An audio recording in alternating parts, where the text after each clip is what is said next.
Hello guys, ഇന്ന് ഞാൻ നിങ്ങളെ ഒരു വെറൈറ്റി ആയിട്ടുള്ള ഒരു മുട്ടായിയാണ് കാണിക്കുന്നത്. ആ ഒരു വെറൈറ്റി വരുന്നത് മുട്ടായിയുടെ ടേസ്റ്റിലോ കാര്യങ്ങളിലോ ഒന്നുമല്ല. ആ ഒരു മുട്ടായി വരുന്ന ഒരു ബോക്സിലാണ് കുറച്ച് വെറൈറ്റി ഉള്ളത്. അപ്പൊ അത് എന്ത് ടൈപ്പ് മുട്ടായി ആണെന്നല്ലേ ആലോചിക്കുന്നത്, കാണിക്കാം. അപ്പോൾ ഇതാണ് ഞാൻ പറഞ്ഞത്, ആ വെറൈറ്റി ലുക്ക് ഉള്ള ഒരു മുട്ടായി. ഇതിലെ വെറൈറ്റി എന്താണെന്ന് ഞാൻ പറഞ്ഞു തരേണ്ട ആവശ്യമില്ലല്ലോ, ഞാനൊരു ഷേപ്പ് വെച്ചാണ് പറഞ്ഞത്. നമുക്കപ്പോൾ ഇതൊന്ന് തുറന്ന് അതിനകത്തെ മുട്ടായും കൊള്ളാമെന്ന് നോക്കണമല്ലോ, നോക്കാം. ഈ ഒരു മുട്ടായുടെ ഈ രണ്ട് സൈഡിലായിട്ട് പിടിച്ച് പ്രസ് ചെയ്യുമ്പോഴത്തേക്ക് ഇത് തുറന്നു വരും. ഇത്രയേ ഉള്ളൂ മുട്ടായി. ഇത് നമുക്ക് തുറന്നു നോക്കാം.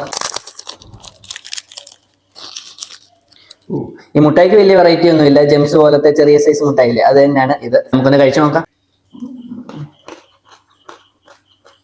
ഈ മുട്ടായിക്ക് ജെംസിന്റെ ആ രുചിയൊന്നും അല്ല, വേറൊരു രുചിയാണ്. ഈ മുട്ടായിക്ക് വേണ്ടി ഈ ഒരു സാധനം വാങ്ങുകയാണെങ്കിൽ നഷ്ടമാണ്. അതല്ല, ഈ ഒരു ഫിഗറിന് വേണ്ടിയാണെങ്കിൽ അത്യാവശ്യം കുഴപ്പമില്ല. ആകെ 10 രൂപയേ ഉള്ളൂ ഈ സാധനത്തിന്. ഇതൊരു ഫിഗർ മാത്രമല്ല, നമുക്ക് വണ്ടിയായിട്ടും വേണേൽ ഉരുട്ടി കളിക്കാം. ഇതിന് വീലൊക്കെ ഉണ്ട്. അതൊന്നും അല്ലെങ്കിൽ നമുക്ക് ഇങ്ങനെ കൊച്ചു പിള്ളേർക്ക് കളിക്കാനും കൊടുക്കാം. ഇനിയിപ്പം ഇതുപോലുള്ള ചെറിയ ചെറിയ സാധനങ്ങളൊക്കെ വാങ്ങണമെന്നുണ്ടെങ്കിൽ കമന്റ് ബോക്സിൽ പറഞ്ഞാൽ മതി. അപ്പോൾ ചാനലൊക്കെ ഒന്ന് സബ്സ്ക്രൈബ് ചെയ്യുക. Okay, by.